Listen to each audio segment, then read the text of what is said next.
Meskipun Bu Susi itu perempuan, tapi serem. Takut semuanya sama Bu Susi. Kalian mau investasi bikin pabrik, beli, bikin pasar. Kalian mau investasi atau mau nyolong? Kan begitu toh. Ambil contoh menghadapi JK, Susi, Menteri Perikanan, Kelautan, telepon Jokowi. Pak, saya besok mesti berangkat dengan Pak JK, dengan 3 pengusaha ikan. Saya tidak setuju dengan pengusaha ikan ini. Ya sudah, hubungin aja Pratikno. Dibikin Pratikno lah penugasan dia ke Singapura. Itulah alasan menolak ke JK. Yang bawa Pak Jokowi ke Jakarta dikumpulkan saya. Yang ajak secara personal saya. Tapi juga keadaannya sekarang ini kok sepertinya agak beda dengan awal. Saya berterima kasih diberi kesempatan oleh Pak Jokowi. Kalau bukan Pak Jokowi, tidak mungkin orang segila saya diangkat jadi menteri. Itu dalam play yang begitu. Artinya nyali ada, ini ada, nggak dia lacak lagi. Kenapa kau nggak suka dengan JK? Kenapa nggak ini? Nggak. Dan berhadapan dengan Pak JK yang sangat senior ya. Iya. Saya melihat kesederhanaannya dia dan saya pikir perlu orang yang punya pengalaman dari bawah dan perlu dekat dengan rakyat. Tapi juga keadaannya sekarang ini kok sepertinya agak beda dengan awal. Inilah yang saya bilang tadi, para menteri tidak boleh bekerja standar. Kita tidak boleh bekerja rutinitas karena memang keadaannya tidak normal. Dalam hal ini, JK pengen ketemu dengan Rini dan Presiden dalam satu topik. JK udah tahu informasi dari ajudan bahwa Rini sudah ada di kamar kerja Presiden. Tapi begitu JK nyampe, Rini hilang. Artinya cukuplah, aku aja. Sudahlah, Susi nggak usah ikut sama sampean. Saya berterima kasih diberi kesempatan oleh Pak Jokowi. Kalau bukan Pak Jokowi, tidak mungkin orang segila saya diangkat jadi menteri. Saya secara pribadi mengakui bahwa dari pengalaman, dari kebersamaan, waktu 5 tahun itu saya tidak melihat ada masalah-masalah. Tapi juga keadaannya sekarang ini kok sepertinya agak beda dengan awal. Kalian mau investasi bikin pabrik, beli, bikin pasar. Kalian mau investasi atau mau nyolong? Kan begitu toh. Wah, tak sehat ini, saya bilang. Ini Pak JK udah punya pengertian gini, asumsi begini. Jadi dia menganggap bahwa udah panjang lah cerita hubungan pribadi mereka berdua yang tidak ini. Nah, di dalam hal ini yang sempat salah interpretasi daripada JK sengaja dibikin oleh Jokowi untuk mengeliminasi dia.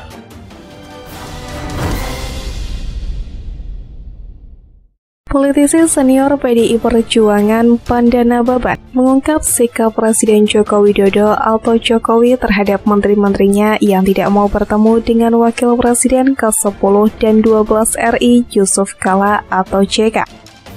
Presiden Jokowi berani menjadi tameng demi melindungi para menterinya tersebut. Itu dalam play yang begitu. Artinya nyali ada, ini ada, nggak dia lacak lagi. Kenapa kau nggak suka dengan JK? Kenapa nggak ini? Nggak. Dan berhadapan dengan Pak JK yang sangat senior ya. Iya. Itu terjadi ketika Presiden Jokowi dan JK menjalani pemerintahan periode 2014 hingga 2019. Satu cerita datang dari ex-Menteri Kelautan dan Perikanan Susi Pujiastuti. Suatu hari Susi menghubungi Jokowi sekitar pukul 22 waktu Indonesia Barat.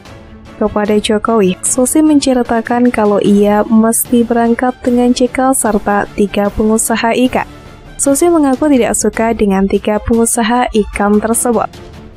Pak, saya besok harus berangkat dengan Pak JK dengan 3 pengusaha ikan. Saya tidak setuju dengan pengusaha itu, kata Panda menceritakan Susi kepada Jokowi. Terus bagaimana? Tanya Jokowi seperti yang diulangi oleh Panda.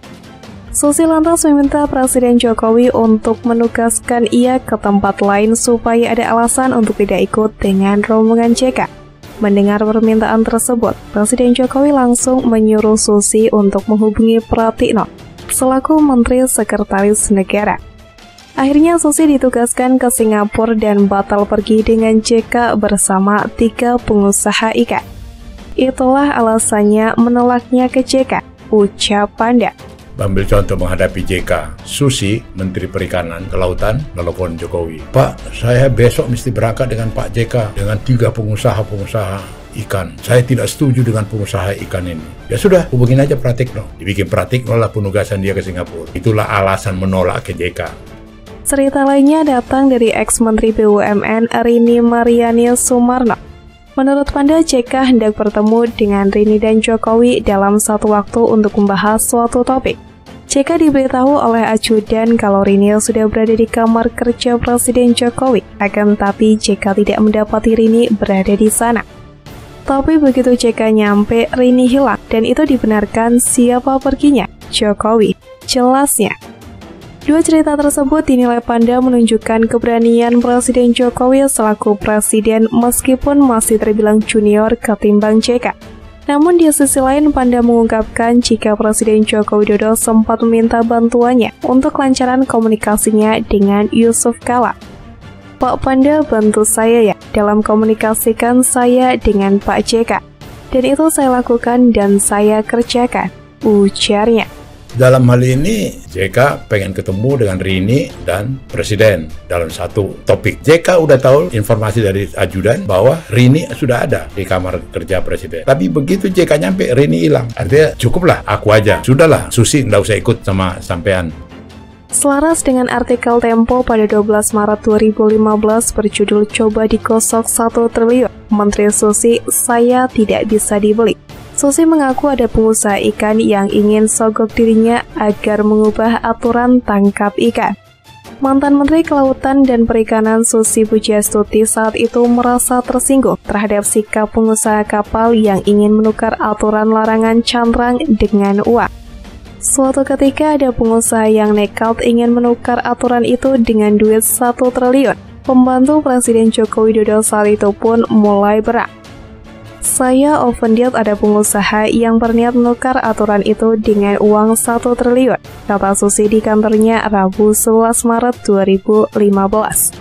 Saya katakan saya tidak bisa dibeli, ujarnya menambahkan. Aturan yang dimaksud Susi adalah larangan penggunaan alat tangkap cantrang dan trowel yang diatur dalam Peraturan Menteri Kelautan Nomor 2 Tahun 2015. Menurut Susi, tawuran tersebut berasal dari pengusaha asal luar negeri yang berniat membeli aturan tersebut, sehingga larangan itu tidak lagi diberlakukan. Ini yang main bukan domestic player lagi, tapi asing ikut protes aturan ini karena mereka banyak bermain di sini, ujar Menteri Susi.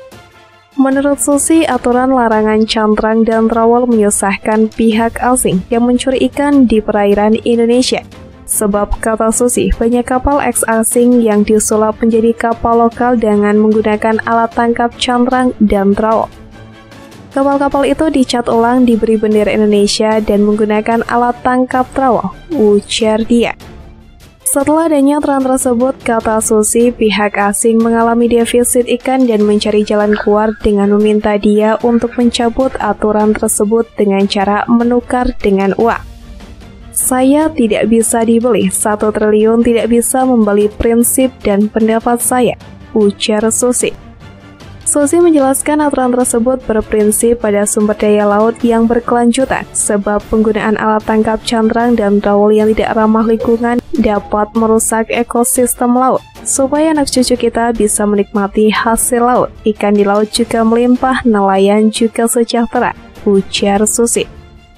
Presiden Joko Widodo memang sejak awal mengatakan tidak pernah takut terhadap apapun. Walaupun memiliki tubuh yang kurus, Presiden Jokowi menegaskan tidak akan pernah takut dengan siapapun. Presiden Jokowi menegaskan tidak takut apapun jika untuk kepentingan Indonesia, serta kepentingan seluruh rakyat. Menurutnya memimpin Indonesia, Presiden Jokowi tidak kenal rasa takut.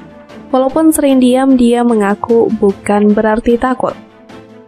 Dia mencontohkan waktu memerintahkan mantan Menteri Kelautan dan Perikanan Susi Pujiastuti agar segera menenggelamkan kapal pencuri ikan.